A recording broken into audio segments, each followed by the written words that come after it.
Well, Phil Collins, welcome to Countdown, welcome to Australia. You have the hottest single in England at the moment from the album, In the Air Tonight. I never really thought of you, even through the Genesis period, and even the latest album, I mean the last album, Duke, of you being a solo artist. I never imagined that. Well, I think it's since Peter left, you know, and I started doing the singing as well as the drumming, I think it's... I've become more aware of doing...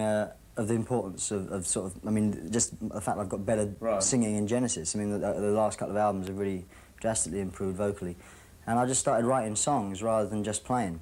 And I also, I mean, about 2 years ago now, I got divorced, so I actually was on my own at home, as opposed to having the kids about. And so, therefore, I had an awful lot of time on my hands, so I bought an 8-track studio and went upstairs and put it in one of the bedrooms and started work, you know. And I've always played keyboards, but I got better and better at it, to the point where I was writing more and playing drums less at home.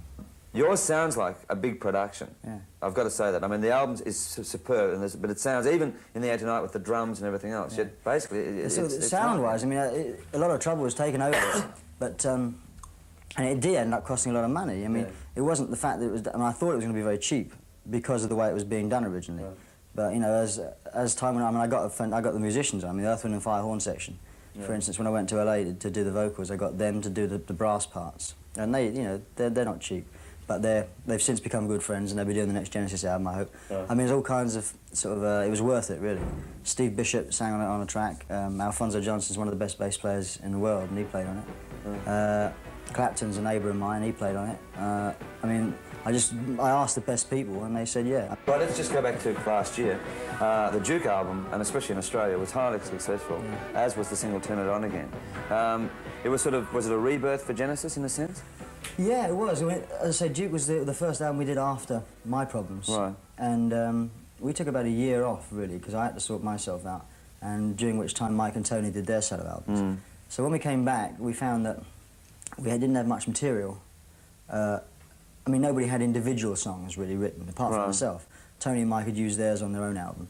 And it really kind of forced us into a position of writing as a group. Which we used to do a lot, and then we didn't do for a while around the And Then There Were Three period. And Wind and Wuthering. And then suddenly, with Duke, we realised that, you know, it was good fun, you know, like this is what the essence of the band was, to really sort of get one man's opinion pitted against another. And so Turn It On Again was a classic example of that, a group-written song. All right, what about a possible tour of Australia with the group? Oh, there's a very strong possibility. Either later in the year or the very beginning of next year. I mean, because we'll probably split the touring up into 2 sections. Well, thanks for being on the show. Oh, thanks very much, yeah. I'll tell you what,